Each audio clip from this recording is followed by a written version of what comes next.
हर व्यक्ति कर्म से प्रभावित है। सभी सोचते हैं कि हम अपना कर्म कर रहे हैं, लेकिन क्या सही मायने में हम अपना कर्म कर रहे हैं? ध्यान देने की बात है। कर्म क्या है? आप किसे कर्म कहते हो?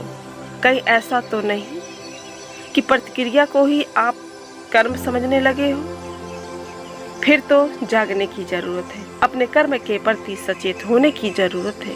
जिसे हम कर्म कहते हैं वो प्रतिक्रिया है। कर्म क्या है, अकर्म क्या है और प्रतिक्रिया क्या है, इन तीनों पॉइंट को जानने की जरूरत है।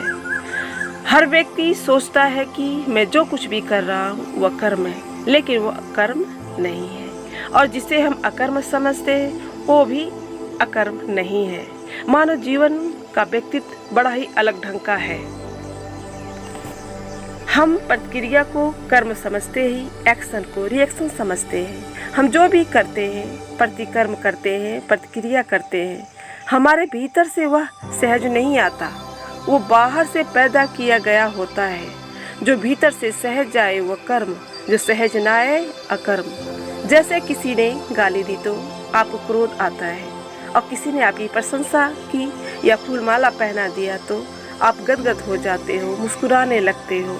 ये मुस्कुराना ही आपकी प्रतिक्रिया है, प्रतिकर्म है।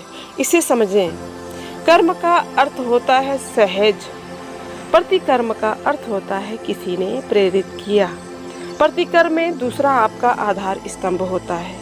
कर्म आता है भीतर से सहज, कोई आधार स्तंभ नहीं। इसलिए प्रतिकर्म आपकी गुलामी है। दूसरा आपसे करवा लेता है। जब दूसरा आपसे करवा लेता है तो आप गुलाम हैं, मालिक नहीं। कर्म तो वही करते हैं जो गुलाम नहीं होते। अकर्म क्या है?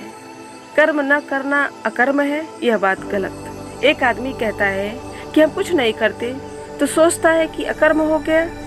अकर्म बहुत बड़ी क्रांति है। सिर्फ न करने से अकर्म नहीं होता, क्योंकि जब आप बाहर नहीं करते हो ना, तो भीतर आपका मन सदा करता रहता है।